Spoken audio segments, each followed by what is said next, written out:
बृहस्पतिवार व्रत कथा।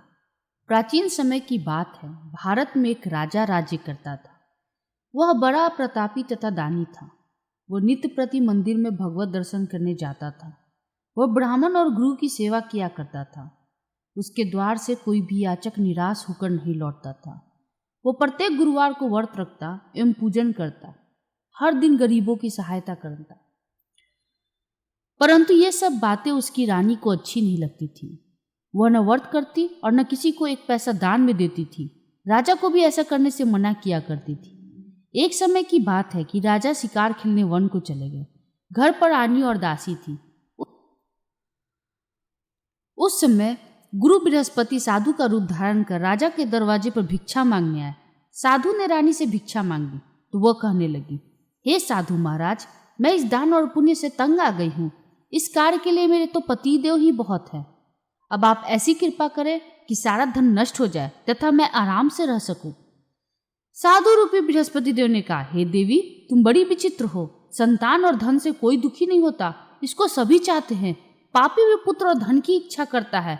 अगर तुम्हारे पास धन अधिक है तो भूखे मनुष्यों को भोजन कराओ, प्यार लगवाओ, ब्राह्मणों को दान दो, धर्मशालाएं बनवाओ, कुआं, तालाब, बावरी, बाग बगीचे आदि का निर्माण कराओ तथा निर्धनों की कुंवारी कन्याओं का विवाह कराओ। साथ ही यज्ञ आदि करो। इस प्रकार के कर्मों से आपके कुल का और आपका नाम परलोक में सार्थक एवं स्वर्ग की प्राप्ति होगी। परंतु रानी साधु की इन बातों से खुश नहीं हुई। उसने कहा, हे साधु महाराज, मुझे ऐसे धन की आवश्यकता नहीं जिसको मैं अन्य लोगों को दान दूं और जिसको रखने और संभालने में ही मेरा सारा समय नष्ट हो जाए। साधु ने कहा, हे देवी, यदि तुम्हारी ऐसी इच्छा है तो जैसे मैं बताता हूँ वैसे ही करना। बृहस्पतिवार के दिन घर को गोबर से लिपना, अपने केशों को पीली मिट्टी से धोना, केशों को धोते समय स्नान करना, राजा से करना हजामत करावे, भोजन में मांस मदिरा खाना, कपड़े धोबी के हाथ धुलने देना। इस प्रकार 7 बृहस्पतिवार करने से तुम्हारा धन नष्ट हो जाएगा। यह कहकर साधु महाराज रूपी बृहस्पति देव अंतर ध्यान हो गए। रानी ने साधु के कहने के अनुसार 7 बृहस्पतिवार तक वैसे ही करने का विचार किया। साधु के बताए अनुसार कार्य करते हुए केवल 3 बृहस्पतिवार ही बीते थे कि उसकी समस्त धन संपत्ति नष्ट हो गई। भोजन के लिए दोनों समय परिवार तरसने लगा तथा संसारिक भोगों से दुखी रहने लगा। तब वो राजा रानी से कहने लगा, हे रानी, तुम यहाँ पर रहो, मैं दूसरे देश को जाता हूँ, क्योंकि यहाँ पर मुझे सभी मनुष्य जानते हैं, इसलिए यहाँ कोई कार्य धंधा नहीं कर सकता। मैं परदेश जा रहा हूँ, वहाँ कोई काम धंधा करूंगा, शायद हमारा भाग्य बदल जाए। ऐसा कहकर राजा परदेश चला गया। वो वहाँ जंगल में लकड़ी काट कर लाता और शहर में बेचता। इस तरह जीवन व्यतीत करने लगा। इधर राजा के बिना रानी और दासियां दुखी रहने लगी। किसी दिन भोजन मिलता और किसी दिन जल पी करके रह जाती। एक समय रानी और दासी को 7 दिन बिना भोजन के व्यतीत करने पड़े तो रानी ने अपनी दासी से कहा, हे दासी, यहाँ पास ही के नगर में मेरी बहन रहती है, वो बड़ी धनवान है। तू उसके पास जा और वहां से 5 सेर बेझर मांग करके ले आ, जिससे कुछ समय के लिए गुजर हो जाएगा। दासी रानी की बहन के पास गई। रानी की बहन उस समय पूजा कर रही थी। बृहस्पतिवार का दिन था। दासी ने रानी की बहन से कहा, हे रानी, मुझे आपकी बहन ने भेजा है, मुझे 5 सेर बेझर दे दो। दासी ने यह बात अनेक बार कही, परंतु रानी की बहन ने कोई उत्तर नहीं दिया, क्योंकि वह उस समय बृहस्पतिवार की कथा सुन रही थी। जब दासी को रानी के बहन से कोई उत्तर नहीं मिला तो बहुत दुखी हुई। क्रोध भी आया और लौटकर रानी से बोली, हे रानी, आपकी बहन बहुत ही घमंडी है, छोटों लोगों से बात नहीं करती। मैंने उससे कहा तो उसने कोई उत्तर नहीं दिया। मैं वापस चली आई। रानी बोली, हे दासी, इसमें उसका कोई दोष नहीं है। जब बुरे दिन आते हैं तो कोई सहारा नहीं देता। अच्छे बुरे का पता विपत्ति में ही लगता है। जो ईश्वर की इच्छा होगी वही होगा। ये सब हमारे भाग्य का दोष है। उधर रानी की बहन ने सोचा कि मेरी बहन की दासी आई थी, परंतु मैं उससे कुछ नहीं बोली, इससे वो बहुत दुखी हुई होगी। अतः कथा सुन और विष्णु भगवान का पूजन समाप्त कर वो अपनी बहन के घर आई और कहने लगी, हे बहन, मैं बृहस्पतिवार का व्रत कर रही थी। तुम्हारी दासी हमारे घर गई थी, परंतु जब तक कथा होती है तब तक हम लोग न उठते न बोलते, इसलिए मैं नहीं बोली। कहो दासी, क्यों गई थी?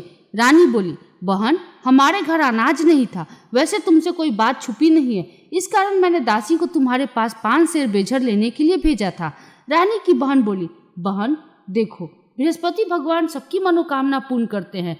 देखो, शायद तुम्हारे घर में भी अनाज रखा हो। यह सुनकर दासी घर के अंदर गई। वहां उसे एक घड़ा बेझर का भरा मिल गया। उसे बड़ी हैरानी हुई, क्योंकि उसने एक एक बर्तन देख लिया था। उसने बाहर आकर रानी को बताया। दासी अपनी रानी से कहने लगी, हे रानी, देखो वैसे हमको जब अन्न नहीं मिलता तो हम हर रोज ही व्रत करते हैं। अगर इनसे व्रत की विधि और कथा पूछ ली जाए तो हम भी व्रत कर लिया करेंगे। दासी के कहने पर रानी अपनी बहन के से बृहस्पतिवार व्रत के बारे में पूछा। उसकी बहन ने बताया, हे रानी बहन, बृहस्पतिवार को सूर्योदय से पूर्व उठ करके स्नान करके बृहस्पतिवार का व्रत करना चाहिए, लेकिन उस दिन सिर नहीं धोना चाहिए। बृहस्पतिवार के व्रत में चने की दाल मुनक्का से विष्णु भगवान के केले के वृक्ष की जड़ में पूजन करे तथा दीपक जलावे। उस दिन एक समय ही भोजन करे, भोजन पीले खाद्य पदार्थ का करे तथा कथा सुने। इस प्रकार करने से गुरु भगवान प्रसन्न होते हैं, अन्न पुत्र धन देते हैं, मनोकामना पूर्ण करते हैं। व्रत और पूजन की विधि बताकर रानी की बहन अपने घर लौट गई। रानी और दासी दोनों निश्चय किया कि वे बृहस्पति देव भगवान का पूजन जरूर करेंगे।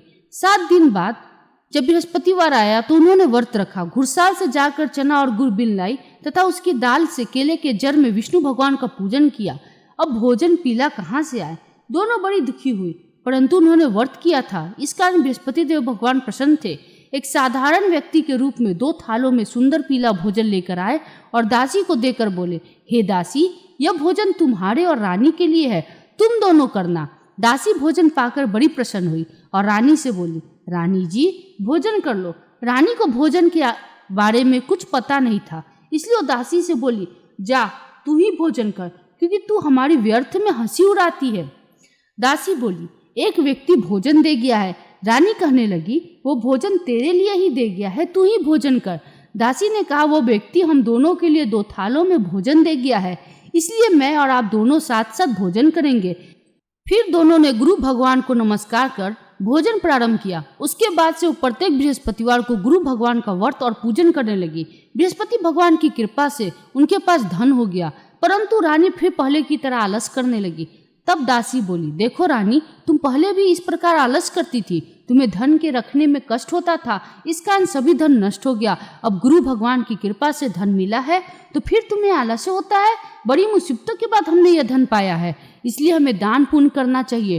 तुम भूखे मनुष्यों को भोजन कराओ, प्यार लगवाओ, ब्राह्मणों को दान दो, कुआं तालाब बावरी आदि का निर्माण कराओ, मंदिर पाठशाला बनवाकर दान दो, कुंवारी कन्याओं का विवाह कराओ, धन को शुभ कार्यों में खर्च करो, जिससे तुम्हारे कुल का यश बढ़े तथा स्वर्ग प्राप्त हो और पितृ प्रसन्न हो। दासी की बात मानकर रानी ने इसी प्रकार के कर्म करने प्रारंभ किए, जिससे उनका काफी यश फैलने लगा।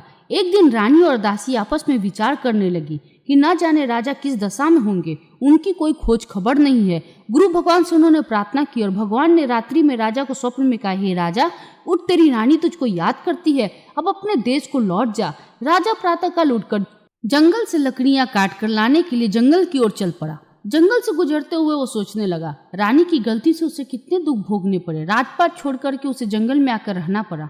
जंगल में लकड़ियां काटकर उन्हें बेचकर गुजारा करना पड़ा। उसी समय जंगल में बृहस्पति देव साधु के रूप में धारण कर आए और राजा के पास आकर के बोले, हे लकड़हारे, तुम इस सुनसान जंगल में किस चिंता में बैठे हो, मुझे बतलाओ। यह सुन राजा के नेत्रों में जल भर आया और साधु की वंदना कर बोला, हे प्रभु, आप सब कुछ जानने वाले हैं। इतना कहकर राजा ने साधु को अपनी संपूर्ण कहानी सुना दी।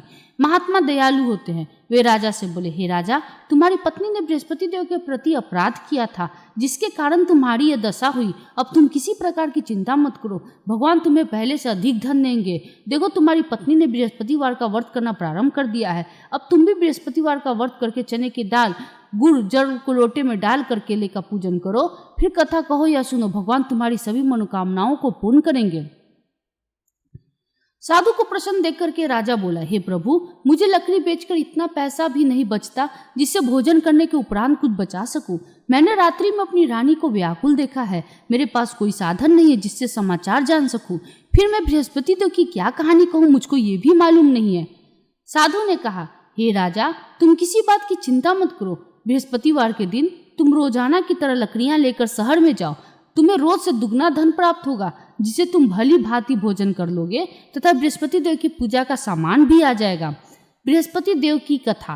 प्राचीन काल में एक बहुत ही निर्धन ब्राह्मण था। उसकी कोई संतान नहीं थी। वो नित्य पूजा पाठ करता, परंतु उसकी स्त्री बहुत मलिनता के साथ रहती थी। वह न स्नान करती, न किसी देवता का पूजन करती थी। प्रातःकाल उठते ही सर्वप्रथम भोजन करती, बाद में कोई अन्य कार्य करती। ब्राह्मण देवता बहुत दुखी रहते, पत्नी को बहुत समझाते, किंतु उसका कोई परिणाम न निकलता। भगवान की अनुकंपा से उस ब्राह्मण की पत्नी गर्भवती हुई और उसने 10वें महीने एक सुंदर कन्या को जन्म दिया। निर्धन ब्राह्मण कन्या के जन्म से बहुत दुखी हुआ। धीरे धीरे ब्राह्मण की कन्या बड़ी होने लगी। बचपन से उस कन्या की रुचि भगवान विष्णु की पूजा में थी। वो प्रातः उठते स्नान आदि करके भगवान विष्णु की पूजा करने मंदिर में जाती थी। बृहस्पतिवार को व्रत करके विधिवत पूजा पाठ करती थी। पूजा पाठ के बाद वो पढ़ने के लिए पाठशाला में जाती थी। घर से चलते हुए मुट्ठी भर जौ साथ लेकर जाती और पाठशाला के रास्ते में थोड़े थोड़े जौ गिराते जाती थी। जब वो पाठशाला से घर लौटती तो जौ के दाने सोने में बदले हुए मिलते थे। लड़की सभी सोने के दानों को बीन लाती थी। एक दिन जब वो सोने के दानों को साफ कर रही थी, उसकी माँ ने कहा, बेटी, सोने के दाने साफ करने के लिए सोने का सूप भी होना चाहिए। अगले दिन बृहस्पतिवार था। उसने भगवान बृहस्पति देव की पूजा करते हुए प्रार्थना की, हे भगवान, यदि मैंने आपका व्रत विधिवत किया हो तो मुझे सोने का सूप दे दो। भगवान बृहस्पति देव ने उसकी मनोकामना पूरी करने का वचन दिया। पाठशाला से लौटते समय उस रास्ते में सोने का सूप पड़ा हुआ मिला। घर लौटकर सोने का सूप अपनी माँ को दिखाकर वो सोने के दाने साफ करने लगी। उसी समय नगर का राजकुमार उसके घर के पास से गुजरा। उस सुंदर लड़की के सोने के सूप में जौ साफ करते हुए देखकर राजकुमार उस पर मोहित हो गया। महल में लौटकर राजकुमार ने राजा से उस लड़की के विवाह की इच्छा प्रकट की। तो राजा ने ब्राह्मण को महल में बुलाकर राजकुमार से उस लड़की के विवाह की बात कही। ब्राह्मण तैयार हो गया। धूमधाम से उस लड़की का विवाह राजकुमार से हो गया। दुल्हन बनकर ब्राह्मण की लड़की महल में चली गई। लड़की के चले जाने से ब्राह्मण फिर निर्धन हो गया। उसे कई कई दिन भोजन भी नहीं मिलता था। बहुत दुखी होकर ब्राह्मण एक दिन अपनी लड़की के पास गया। अपने पिता से निर्धनता का समाचार सुन करके उसे बहुत सा धन देकर पिता को विदा किया। उस धन से ब्राह्मण के कुछ दिन तो आराम से गुजर गए, लेकिन जल्दी ही फिर भूखे मरने की हालत हो गई। ब्राह्मण अपनी लड़की से धन लेने के लिए फिर महल में पहुंचा। लड़की ने पिता की बुरी हालत देखकर कहा, पिताजी, आखिर आप कब तक मुझसे धन लेकर जीवन यापन करेंगे? आप कोई ऐसा उपाय क्यों नहीं करते जिससे आपका घर धन संपत्ति से भर जाए? ब्राह्मण ने कहा, मैंने तेरी माँ को बहुत समझा लिया, पर उसकी समझ में कुछ नहीं आता। उसका फुहरपन नष्ट हो जाए तो घर की निर्धनता भी दूर हो जाए। तब कुछ सोच करके लड़की ने पिता से कहा, पिताजी, आप कुछ दिनों को माँ को मेरे पास छोड़ जाओ। ब्राह्मण अपनी पत्नी को लड़की के पास महल में छोड़ आया। लड़की ने अपनी माँ से कहा, माँ, तुम प्रातःकाल उठकर स्नान आदि करके भगवान बृहस्पति देव विष्णु की पूजा अवश्य करना। पूजा करने से तुम्हारी निर्धनता अवश्य दूर हो जाएगी। लेकिन उसकी माँ ने उसकी कोई बात नहीं मानी। तब क्रोधित होकर लड़की ने अपनी माँ को एक कक्ष में बंद कर दिया। सूर्योदय के समय माँ को जब उठा करके जबरदस्ती उसे स्नान कराया और फिर मंदिर में ले जाकर भगवान बृहस्पति देव की पूजा कराई। कुछ दिनों तक ऐसा करने से माँ की बुद्धि में परिवर्तन हुआ और वह स्वयं बृहस्पतिवार का व्रत रखने लगी। उसके व्रत रखने से ब्राह्मण के घर में भगवान विष्णु की अनुकंपा से धन की वर्षा होने लगी। दोनों पति पत्नी धन संपत्ति पाकर आनंद पूर्वक जीवन यापन करते हुए विष्णु धाम को चले गए। लकड़हारा बने राजा ने सन्यासी से भगवान बृहस्पति देव की यह कथा सुन करके बृहस्पतिवार का व्रत करके भगवान विष्णु की पूजा की। उस दिन से उसके सभी कलेश दूर हो गए। लेकिन अगले बृहस्पतिवार को कामकाज में अधिक व्यस्त रहने के कारण उसने भगवान बृहस्पति देव का व्रत नहीं किया।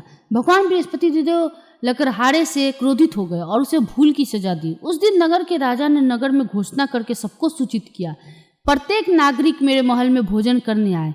जो नहीं आएगा उसे अपराधी मानकर भारी दंड दिया जाएगा। लकड़हारा बने राजा ने उस नगर के राजा की घोषणा तो सुनी, लेकिन जंगल से लकड़ी काट कर लाने और उन्हें बेचने में देर हो जाने के कारण वह समय पर महल में भोजन करने नहीं जा सका। अतः राजा के सैनिक लकड़हारे को पकड़कर महल में ले गए। राजा ने उसे महल में एक कक्ष में बैठाकर भोजन कराया। उस कक्ष में खूंटी पे रानी के सोने का हार लटका हुआ था।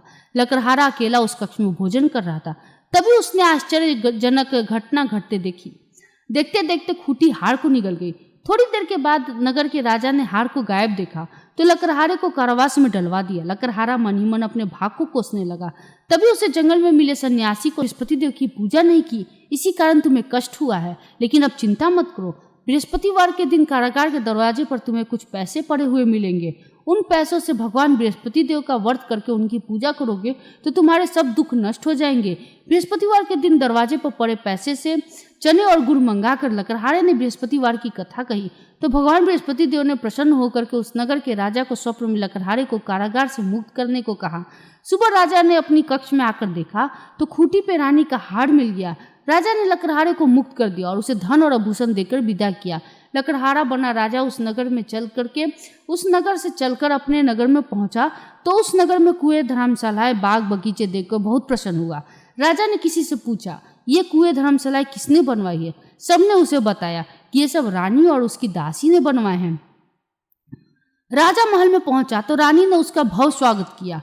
तब राजा ने निश्चय किया, सप्ताह में एक बार तो सभी बृहस्पति देव का व्रत तथा पूजन करते हैं, परंतु मैं प्रतिदिन व्रत किया करूंगा तथा दिन में 3 बार कथा कहा करूंगा। अब राजा हर समय दोसल्ले में चने की दाल बांधे रहता, दिन में 3 बार बृहस्पति देव की कथा कसता। कुछ दिनों के बाद राजा को अपनी बहन की याद आई। एक दिन घोड़े पर सवार होकर के राजा अपने बहन से मिलने चल दिया। अभी राजा नगर के बाहर ही पहुंचा था कि उसने कुछ लोगों को एक शव को ले जाते हुए देखा। राजा को स्मरण हो आया कि आज उसने किसी को बृहस्पतिवार की व्रत कथा नहीं सुनाई है। राजा ने उन लोगों को रोककर कहा, भाइयों, आप शव को ले जाने से पहले मुझसे बृहस्पतिवार की कथा सुन ले। लोगों ने राजा पर क्रोधित होते हुए कहा, तुम पागल तो नहीं हो गए हो? लेकिन कुछ बड़े बूढ़े लोगों ने कहा, अच्छा भाई, साथ चलते चलते तुम अपनी कथा सुना लो। राजा ने चलते हुए आधी कथा ही सुनाई थी कि शव हिलने लगा। राजा की पूरी कथा सुनते ही शव उठ करके बैठ गया। लोगों ने हैरानी से दांतों तले उंगली दबाई और अगले बृहस्पतिवार से भगवान बृहस्पति देव का व्रत करने वह कथा सुनने का निश्चय कर लिया। घोड़े पर सवार राजा चलते हुए किसान के पास पहुंचा। किसान अपने खेत में हल चला रहा था। राजा ने कहा, अरे भाई, मुझसे बृहस्पतिवार की कथा सुन लो।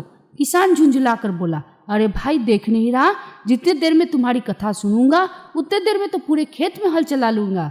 राजा निराश होकर के चलने लगा। तभी किसान के बैल लड़खड़ाकर जमीन पर जा गिरे।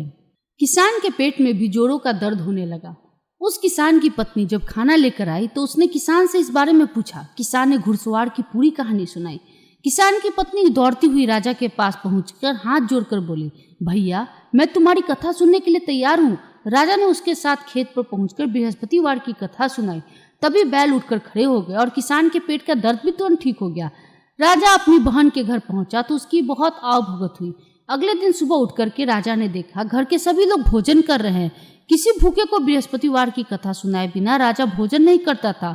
उसने बहन से कहा, बहन, क्या घर में कोई ऐसा व्यक्ति है जिसने अभी तक भोजन नहीं किया है? उसकी बहन बोली, भैया, हमारे घर में तो क्या, आपको पूरे नगर में कोई ऐसा व्यक्ति नहीं मिलेगा जिसने सुबह सुबह भोजन नहीं किया हो। तब राजा ने बहन के घर से निकलकर उस नगर में बिना भोजन किए हुए व्यक्ति की तलाश की। एक गरड़िए के घर में उसका बेटा बीमार होने के कारण भूखा रह गया था।